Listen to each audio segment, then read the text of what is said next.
Welcome to episode 3 of 100 Movies That Everyone Should Watch. Today we'll be taking a closer look into the 1990s. If you're new to this series, make sure you watch it from the beginning. There's a link on screen right now to the playlist.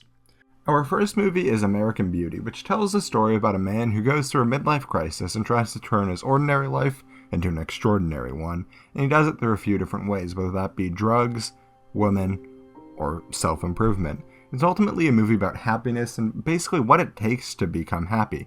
The movie is very well shot, and sometimes it's fun and enjoyable to watch, but at other times it's a lot heavier and almost as sad, but sometimes you're still laughing out loud. It's very well filmed, it's very well acted, it has some overall great performances, and acted as a great transition from the 1990s to the 2000s. If you have not seen this movie, then you absolutely should watch it. It's really a movie that defines the American dream, and ultimately what that dream has become. And another thing. From now on, we're going to alternate our dinner music because frankly, and I don't think I'm alone here, I'm really tired of this Lawrence Welk shit. Saving Private Ryan is one of the best war movies ever created and probably the best World War II movie out there. Tom Hanks plays Captain Miller and is tasked to venture deep into occupied Europe to rescue and bring home a private who had just lost all of his brothers. This is an emotional and brutal look at war and is all around an excellent movie. What is so great about this movie is how brutal it is. Steven Spielberg has no problem with showing war how it is, but he also shows the good parts of war, however small they may be. He shows off the camaraderie that the soldiers have with each other, and that is why this is the 14th out of 100 movies that everyone should watch. Captain! Can you see him from there? How is he? Wait, you stay put! Where's he shot, Captain? Captain, can you see him from there? You stay there! Fargo is one part funny, one part dramatic, and one part absurd.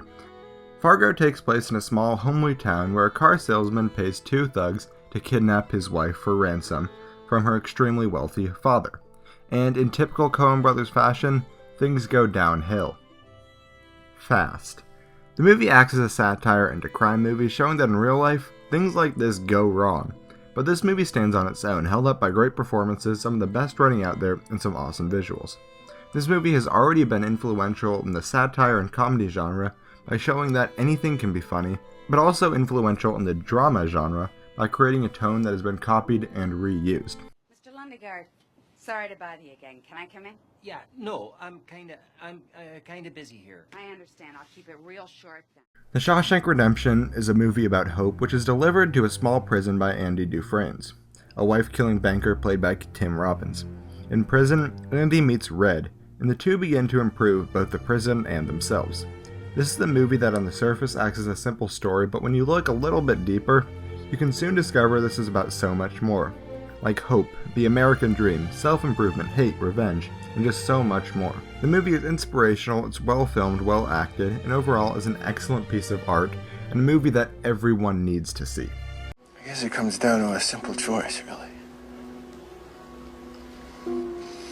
Get busy living, or get busy dying. Pulp Fiction is a big milestone for filmmaking. The movie is basically about crime in LA and the relationship that a group of characters that all interact with each other in a twisted timeline. If you've seen this movie, you know what I'm talking about. If you haven't, the movie's best if you go in blind. Pulp Fiction single-handedly popularized the cool movie, with its slick dialogue, fun color scheme, its throwback vibe, and awesome soundtrack. This is a movie that will get you hooked and probably the best bridge from mainstream to lower budget movies. This is an excellent movie, it's quotable, universally loved by critics and audience alike, and the 17th movie on my list. Oh, no. I do believe Marcellus, my husband, your boss, told you to take me out and do whatever I wanted. And now I want to dance, I want to win, I want that trophy. The Lion King is my favorite, in my opinion, the best animated movie out there. Most people know the story, but if you don't, it's a revenge story about a lion reclaiming his rightful throne. Masterfully crafted to appeal to audiences of all ages, if you want a fun and simple movie, then this will satisfy you. But if you want to see some great filmmaking, then you came to the right place. What I love the most about this movie is actually the voice acting. Every single actor does an excellent job at using their voice to tell the story, even though they're hindered so much without being able to express themselves with their body or in any other way. This is an intense movie, it has awesome, crisp animation, and is overall a great movie. Look, Simba, Everything the light touches is our kingdom. Wow. A king's time as ruler rises and falls like the sun. Schindler's List is the most honest look into the Holocaust that I have ever seen, centering around Oskar Schindler, a German in World War II who sees the brutalities of the Holocaust and does something about it, and tries to save as many lives of Jewish people and families as he can. This is a moving film, and is masterfully crafted to tell the story with as much honesty as possible. In the same way that Saving Private Ryan showed the war during the 1940s, Schindler's List did the same with the Holocaust. The movie's artistic, yet it can still appeal to a general audience.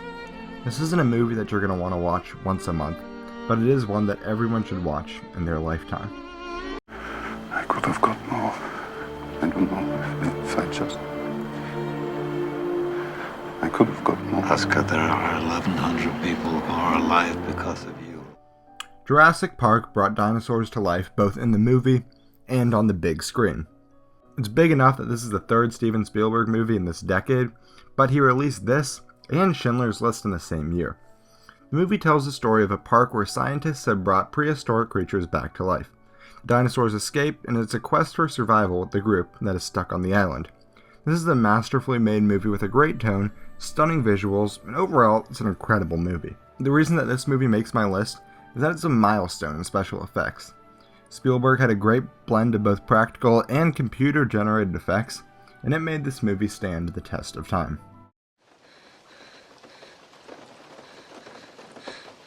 Where's the goat? Goodfellas is a movie that shows 3 decades of life in the Mafia through Henry Hill, a real-life gangster played by Ray Liotta. This is a movie that perfectly glorifies some aspects of gangster life while showing the consequences of the other parts.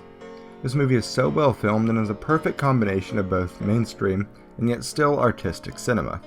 The lifestyle in the Mafia is even further shown with a soundtrack, which is a combination of both 50s love songs and rock and roll. This movie is so well made and just shows off the talent of filmmaker Martin Scorsese.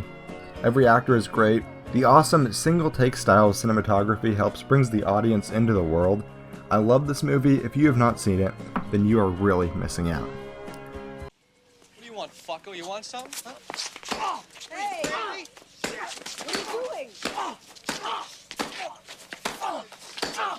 I swear my fucking mother, if you touch her again, you're dead! So this marks the end of episode 3 of 100 movies that everyone should watch. If you found this video useful and enjoyable, hit that like button. Comment and tell me which of these movies is your favorite, and make sure you hit that subscribe button. And join me next week as we look into the 1980s.